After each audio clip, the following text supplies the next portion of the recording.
হাত থেকে দেশকে রক্ষা করা যাবে। তাই আজকের এই বিজয় দিবসে আমরা দাবি জানাতে চাই, যত তাড়াতাড়ি সম্ভব অবিলম্বে জাতীয় নির্বাচনের ব্যবস্থা করতে হবে। সেই নির্বাচনের মাধ্যমে যেই সরকার আসবে তারাই বাংলাদেশের এই বিজয়কে অক্ষুণ্ণ রাখবে।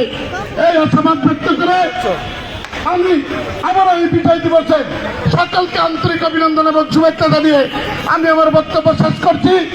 শহীদ রাষ্ট্রপতি জিয়াউর রহমান অমর হোক, দেশনেত্রী বেগম খালেদা জিয়া দীর্ঘজীবী হোক, তারুণ্যের প্রতীক তারেক রহমান জিন্দাবাদ, জাতীয়তাবাদী শ্রমিক দল জিন্দাবাদ। ধন্যবাদ। শ্রমিক দলের ঢাকা মহানগর দক্ষিণের বিপ্লবী সভাপতি সুরাবাদন ছোট ভাই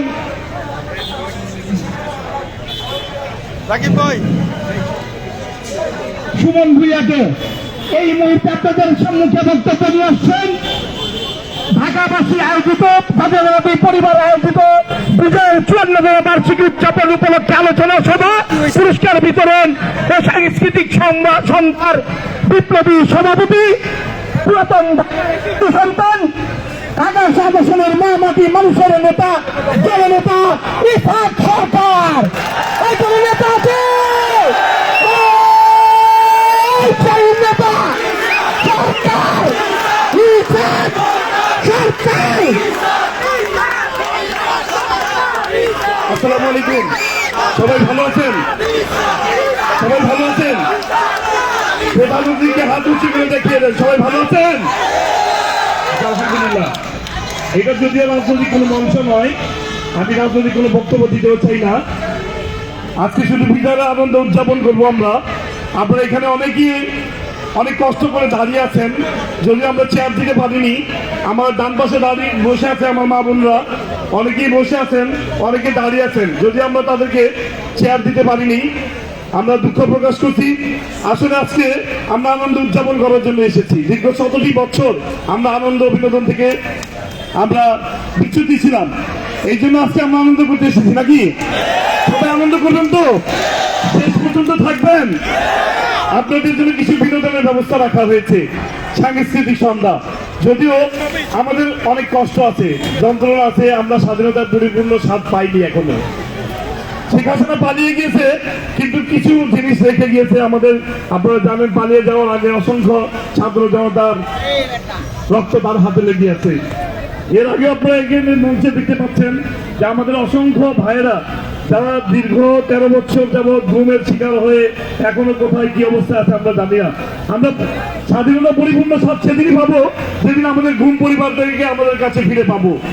আমরা স্বাধীনতার স্বাদ সেদিনই পাবো যেদিন খুনি হাসিনাকে বাংলার মাটিতে ফিরে এনে বিচার করা হবে, যেদিন শেখ হাসিনাকে এই ফাঁসির কাছে ঝুলিয়ে হত্যা করা হবে। আমরা স্বাধীনতার স্বাদ সেদিনই পরিপূর্ণভাবে গ্রহণ করবো। তাই আমি আর বক্তব্য দীর্ঘায়িত করবো না। এখানে মঞ্চ ভিত্তি আছেন, আজকে প্রধান অতিথি উনি বক্তব্য রাখবেন। ওনার বক্তব্য শোনার জন্য আহ্বান জানিয়ে, এবং আপনারা যারা আছেন যে এখানে আপনারা আনন্দ করবেন, যাতে আশেপাশে কারো কোনো ক্ষতি না হয় সেটা সবাই দৃষ্টি রাখবেন। আমরা শান্তিপূর্ণভাবে এই আনন্দটি উদযাপন করতে চাই। সবাইকে ধন্যবাদ। আল্লাহ হাফেজ। বাংলাদেশ জিন্দাবাদ। ধন্যবাদ। ঢাকা শাসনের মা মাটি মানুষের নেতা, জাতীয়তাবাদী ছাত্রদল কেন্দ্রীয় সংসদের সাবেক বিপ্লবী সাংগঠনিক সম্পাদক এবং জাতীয়তাবাদী যুবদল কেন্দ্রীয় সংসদের সাবেক বিপ্লবী সাংগঠনিক সম্পাদক, প্রথম ঢাকার জনমন্ডিত নেতা জননেতা ইসহাক সরকার।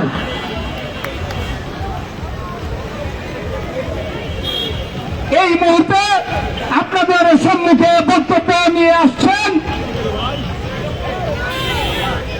ঢাকাবাসী জাতীয়তাবাদী পরিবার আয়োজিত বিজয়ের 54তম বার্ষিকী উদযাপন উপলক্ষে আলোচনা সভা, পুরস্কার বিতরণ ও সাংস্কৃতিক সন্ধ্যার সম্মানিত প্রধান অতিথি, কোতোয়ালি সূত্রাপুর থেকে যাকে আপনারা বারবার বিপুল ভোটে নির্বাচিত করেছিলেন, সেই জননন্দিত নেতা, মুক্তিযুদ্ধের সম্মুখ সমরের অন্যতম সুপারস্টার, বিরলা যোদ্ধা, ঢাকা সিটি কর্পোরেশনের সাবেক সফল মেয়র, পুরাতন ঢাকার মানুষের অহংকার, এলাকার সাবেক সফল সংসদ সদস্য জননেতা মরহুম সাদেক হোসেন খোকা সাহেবের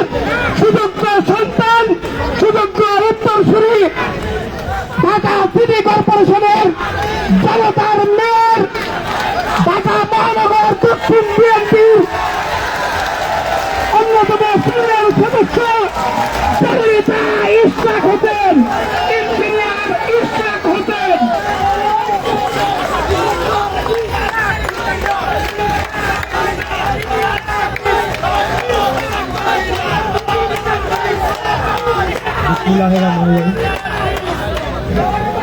আমরা ঢাকাবাসী জাতীয়তাবাদী পরিবার আয়োজিত মহান বিজয় দিবসের ৫৪তম বার্ষিকী উদযাপন উপলক্ষে আলোচনা সভা ও পুরস্কার বিতরণী ও সাংস্কৃতিক সন্ধ্যায় উপস্থিত আমার সামনে সকলেই যারা আছেন এবং মঞ্চে উপস্থিত আজকের এই অনুষ্ঠানের সভাপতি, সাবেক সফল ছাত্রনেতা, বাংলাদেশ জাতীয়তাবাদী যুব দলের সাবেক সাংগঠনিক সম্পাদক, বারবার কারা নির্যাতিত জননেতা ইসাক সরকার সহ মঞ্চে উপস্থিত বংশাল কোতোয়ালি অঞ্চলের বিএনপি এবং অঙ্গ ও সহযোগী সংগঠনের সকল পর্যায়ের নেতৃবৃন্দ ও শুভাকাঙ্ক্ষী ভাই ও বোনেরা, আসসালামু আলাইকুম। প্রিয় ভাইরা, আজকে একটি বিশেষ দিনে আপনাদের সামনে উপস্থিত হতে পেরে এবং বক্তব্য রাখতে পেরে আমি অত্যন্ত আনন্দিত এবং গর্ববোধ করছি। আজকের এই বিজয় দিবসটি অন্য অতীতে আমাদের স্মৃতিতে যে ধারণ করা অন্য যে কোনো বিজয় দিবসের চেয়ে অবশ্যই অনেক বেশি তাৎপর্যপূর্ণ এবং আনন্দময়, এটা নিঃসন্দেহে বলতে পারি। আজকে আমরা খোলা আকাশের নিচে একজন স্বাধীন নাগরিকের মতো স্বাধীন নাগরিকের মর্যাদা নিয়ে একজন বাংলাদেশি নাগরিক হিসেবে নির্ভয়ে এবং আত্মমর্যাদা নিয়ে আপনাদের সামনে দাঁড়িয়ে বক্তব্য রাখতে পারছি, কথা বলতে পারছি, এটি আমাদের বড় একটি অর্জন। আপনারা জানেন যে বিগত ১৬ বছর যাবৎ উনি স্বৈরাচারী ফ্যাসিস্ট হাসিনার আমলে আমাদেরকে তৃতীয় শ্রেণীর নাগরিক হিসেবে পরিণত করা হয়েছিল। বিশেষ করে আমরা যারা বিরোধী দল, বিশেষত বিএনপি রাজনীতির সাথে যুক্ত ছিলাম, আমাদেরকে এমন কোনো অত্যাচার নির্যাতন নাই যেটা শিকার হতে হয় না। আমাদের মাঝে উপস্থিত রয়েছে এই অঞ্চলে 7টি গুম হয়ে যাওয়া পরিবারের বর্গ, তাদেরকে আমরা আমাদের চোখের সামনে দেখলাম, তাদের সন্তানদের দুঃখ দুর্দশা আহাজারি আমাদের চোখের সামনে তারা বড় হলো, কিন্তু বঞ্চিত হয়ে এখন পর্যন্ত তারা জানে না তাদের পিতার হদিস কোথায় বা কি পরিণতি তাদের হয়েছে। এরকম নৃশংস অত্যাচারের মধ্য দিয়েও আমরা আমাদের আন্দোলন সংগ্রাম চালিয়ে গিয়েছি। আজকের দিনে আমাদেরকে বিশেষভাবে মনে রাখতে হবে, মনে করতে হবে, স্মরণ করতে হবে বাংলাদেশের স্বাধীনতার ঘোষক শহীদ রাষ্ট্রপতি জিয়াউর রহমান, যার ডাকে সাড়া দিয়ে 1971 সালের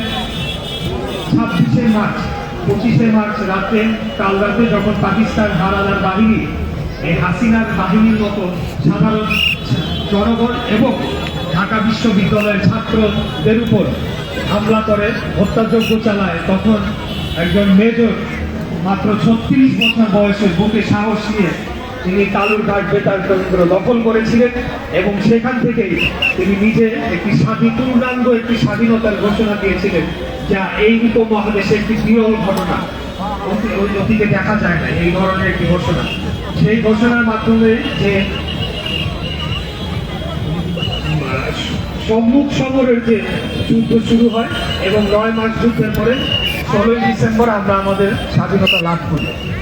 আজকে অত্যন্ত দুঃখের সাথে এবং আপনাদের সাথে বলতে হয় যে আমাদের পার্শ্ববর্তী রাষ্ট্র ভারতের প্রধানমন্ত্রী, যিনি গুজরাটের কসাই হিসেবে পরিচিত, সে নরেন্দ্র মোদী একটি বক্তব্য দিয়েছেন। সেই গুজরাটের কসাই তিনি তার এক্স বার্তায় তিনি উল্লেখ করেছেন এই 16ই ডিসেম্বরকে তাদের বিজয় দিবস হিসেবে উল্লেখ করেছেন, যা আমি তীব্র ঘৃণা ভরে প্রত্যাখ্যান করছি এবং তার তীব্র প্রতিবাদ জানাচ্ছি আপনাদের মাধ্যমে। গুজরাটের কসাই নরেন্দ্র মোদী সম্ভবত ভুলে গিয়েছেন যে ইন্ডিয়ার স্বাধীনতা কবে হয়েছিল, সেটি ভুলে গিয়েছেন। সেজন্য আমাদের বিজয় দিবসটাকেও তাদের বিজয় দিবস হিসেবে পালন করতে চাচ্ছেন।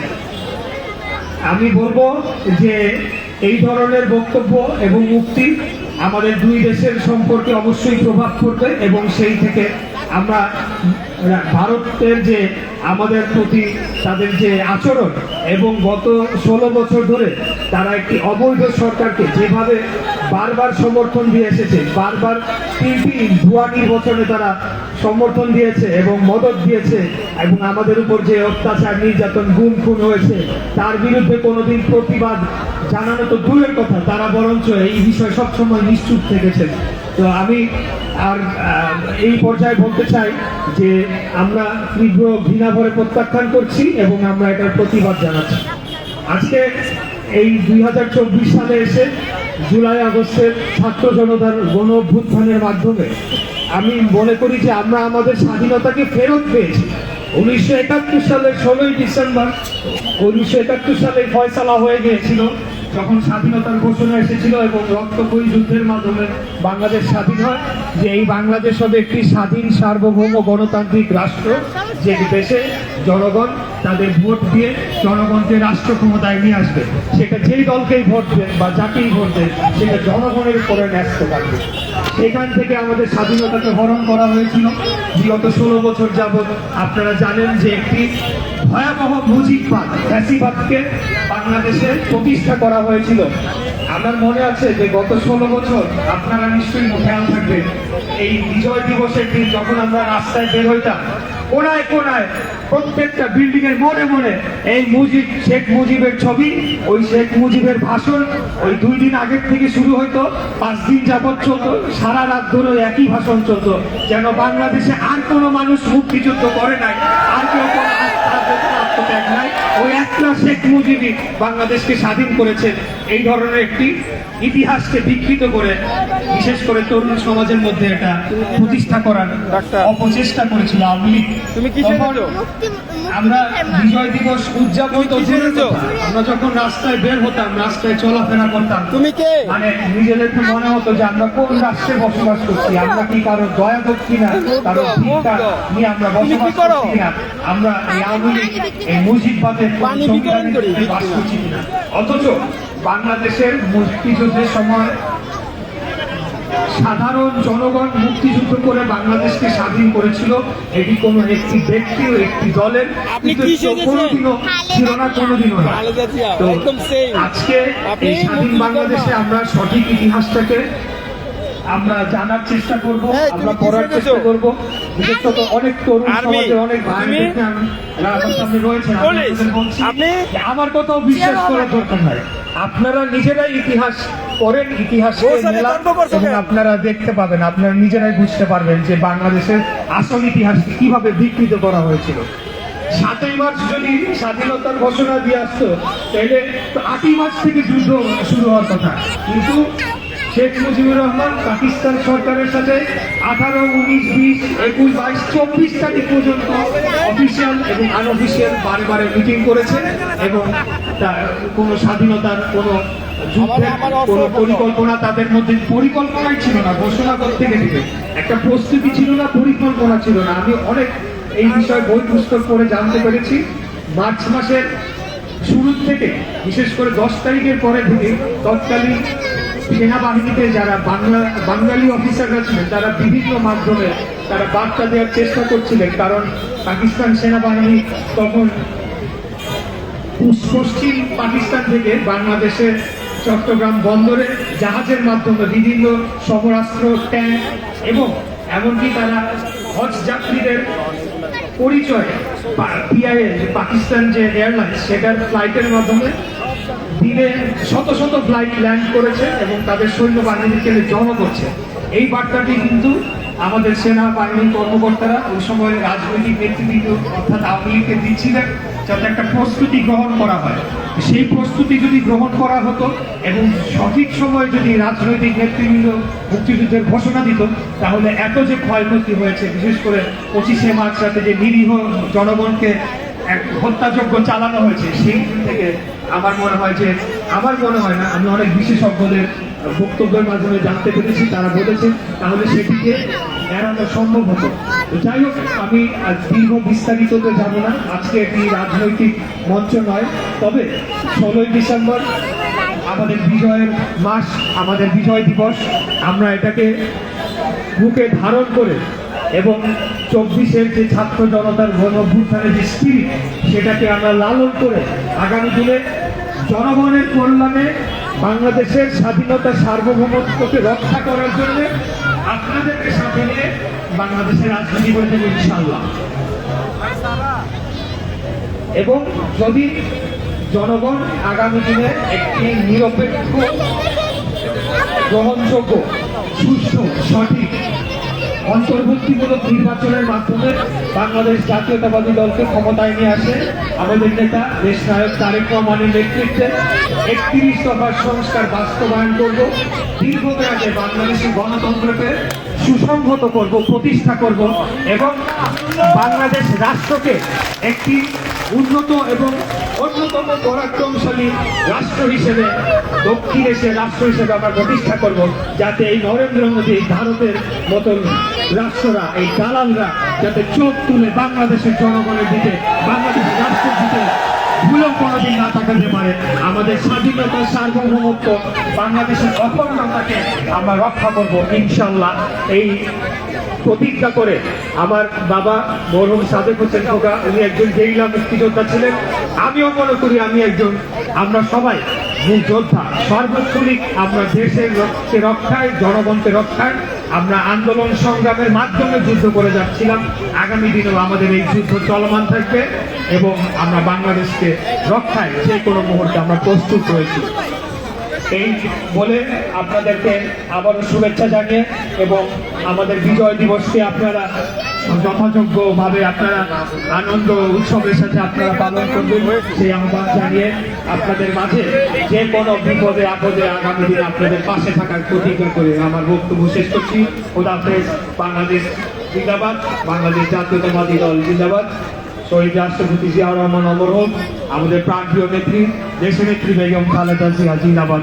আমাদের আগামী দিনের প্রধানমন্ত্রী, আমাদের প্রাণপ্রিয় নেতা, যার নেতৃত্বে আমরা বাংলাদেশকে একটি শক্তিশালী রাষ্ট্র হিসেবে গড়ে তুলব, সেই নেতা দেশ নায়ক তারেক রহমান জিন্দাবাদ। আসসালামু আলাইকুম, সবাই ভালো থাকবেন। আমার ডান পাশে মা বোনেরা উপস্থিত রয়েছে, দীর্ঘক্ষণ ধরে আপনারা অপেক্ষা করছেন, আপনাদেরকে ধন্যবাদ যে আপনারা আজকে এই অনুষ্ঠানে যোগ দিয়েছেন এবং বিজয় দিবসকে পালন করছেন। আশা করি ভালো থাকবেন, আমাদের সকলের জন্য দোয়া করবেন। সালাম আলাইকুম। মাশাআল্লাহ, ধন্যবাদ। জনতার মেয়র, ঢাকা মহানগর দক্ষিণ বিএনপির সিনিয়র সদস্য ইঞ্জিনিয়ার ইশরাক হোসেনকে তার মূল্যবান বক্তব্য রাখার জন্য এই মুহূর্তে আমরা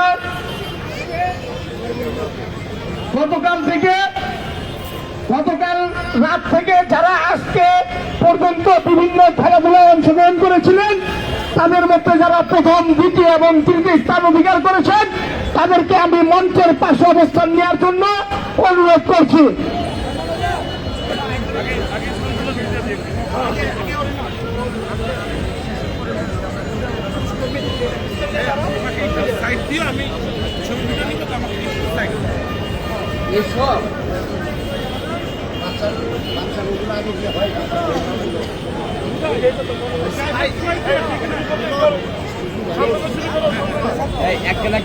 আমি যারা মঞ্চের উপরে উপবিষ্ট হয়েছেন, যেমন খুশি তেমন সাজো, সবাইকে আমরা পুরস্কারের ব্যবস্থা করেছি। আমি যাদের নাম বলবো তারা মঞ্চের সামনে এসে পুরস্কার নেবেন। ওমর ফারুক, পিতা আবুল বকর, তিনি মুক্ত শুনেছেন, পানি লাগবে, পানি আপনাদের মনে আছে? সেই মুক্তের সাজে এসেছেন ওমর ফারুক। ওমর ফারুক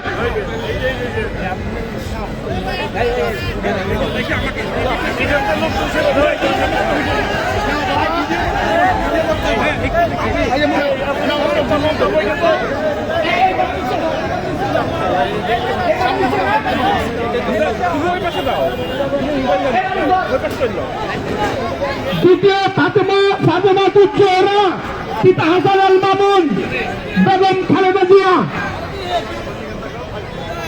ভাই আপনি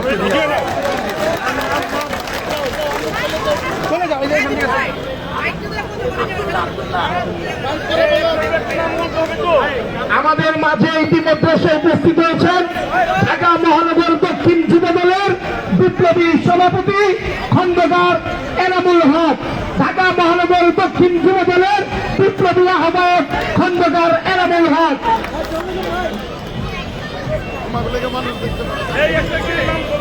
এই তাসফিয়া পিতা জুয়েল, তাসফিয়া পিতা জুয়েল,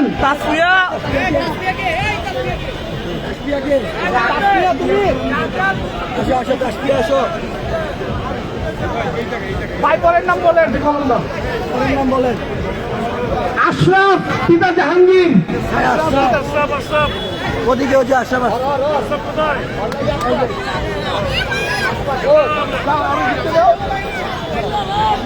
জারিন পিতা জাহাঙ্গীর,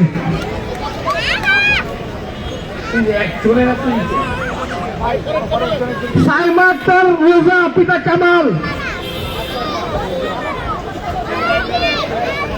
সাইমা আক্তার রোজা পিতা কামাল,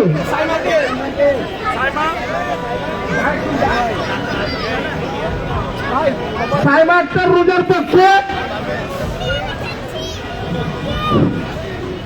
সাইমা আক্তার রোজার পক্ষে রুবেল, আশরাফ হোসেন পিতা জাহাঙ্গীর, আশরাফ বিশুদ্ধ রাখো, তামান্না মেহজাবিন পিতা রাসেল, শহীদ আবু সাইদের মা তামান্না মেহজাবিন, পিতা রাসেল,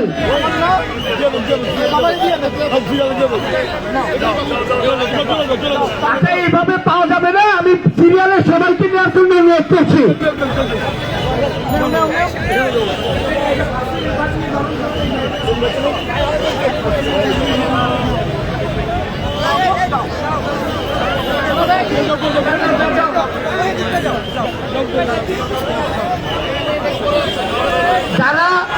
যারা যেমন খুশি তেমন সদস্য এসেছেন তাদের অভিভাবকদেরকে অনুরোধ করছি, তাদের সন্তানদেরকে আপনারা বুঝে নিয়ে যাবেন।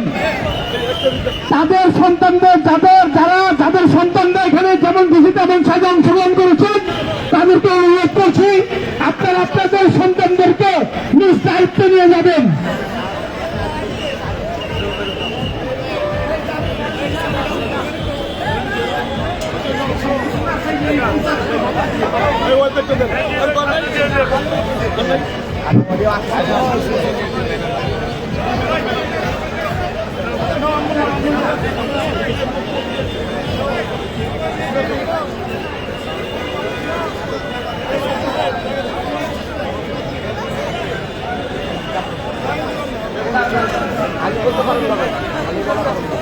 আমি বারবার অনুরোধ করছি যারা যেমন খুশি তেমন সাজে আপনাদের সন্তানদেরকে এখানে নিয়ে এসেছেন, দয়া করে আপনারা আপনাদের সন্তানদেরকে নিজ দায়িত্বে গ্রহণ করবেন।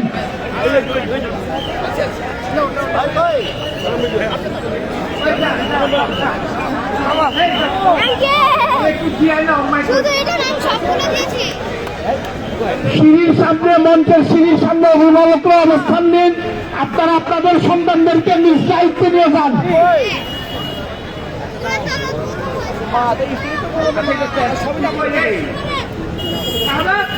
আছে আছে আছে ব্যাপার আছে ওই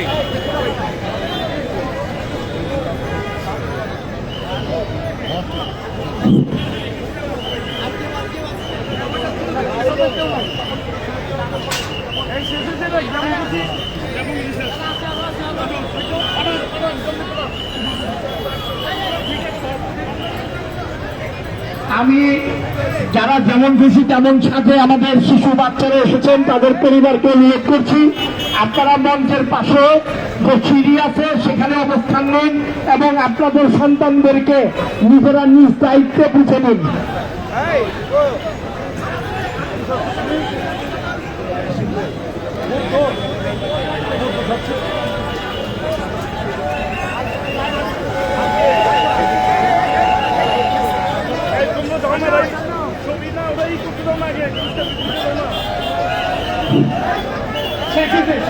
এই যাবো না, এত মানুষ কেন হয়ে যায় ভাই?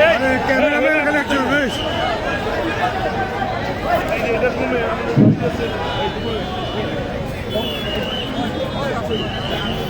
ওই সবাই এই পাশে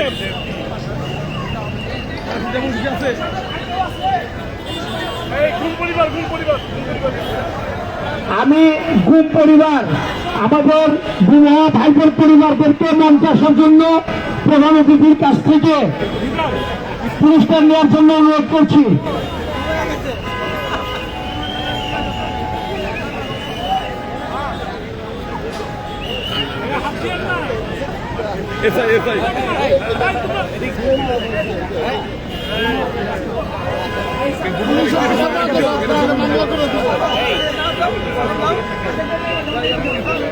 পরিবারের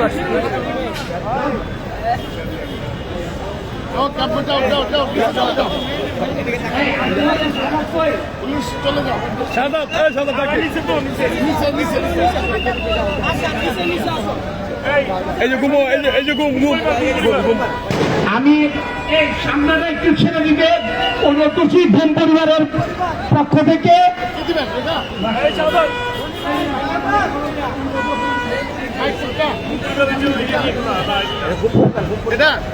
গুম পরিবার আমাদের প্রধান অতিথি কাছ থেকে গুম পরিবারদের জন্য কিছু উপহার সামগ্রী আমরা প্রধান অতিথির কাছ থেকে নেওয়ার জন্য অনুরোধ জানাচ্ছি। গুম পরিবার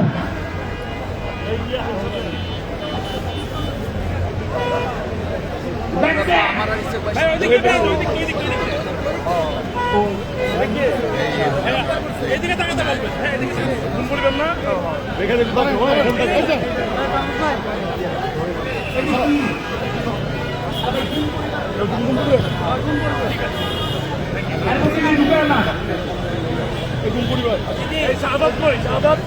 গুম পরিবার বাচ্চারা নিয়ে গেছে আসুন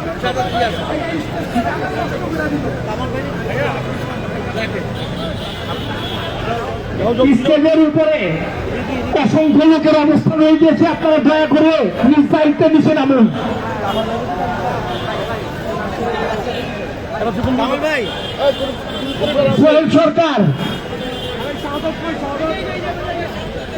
ঠিক আছে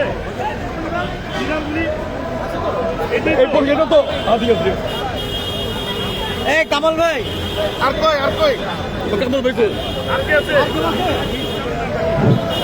সবাই এসে সবাই কামালের ভাই নেই পরিবার আছে? নাই নাই নাই নাই নাই আর থাকলে পরে নিয়ে দেবেন।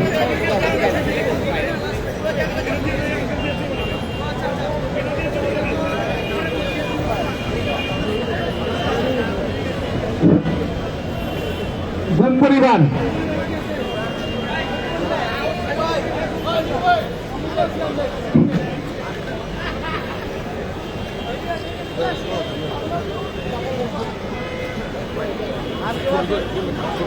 কোরআন তেলাওয়াত ছেলেদের হ্যাঁ দেখো না লোক নাই তো কোরআন তেলাওয়াত বড় গ্রুপ তৃতীয় আবিদ পিতা সাদ্দাম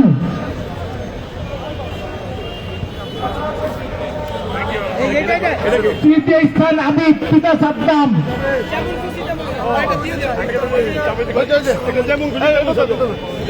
মাওলানা যেমন খুশি তেমন সাজো থ্যাংক ইউ আঙ্কেলের নাম আছে এই সবাই যাও ভাই সামনে আছে কোরআন তেলাওয়াতের দ্বিতীয় সাহেব পিতা মিজান এরাম ভাই কই সবাই যাও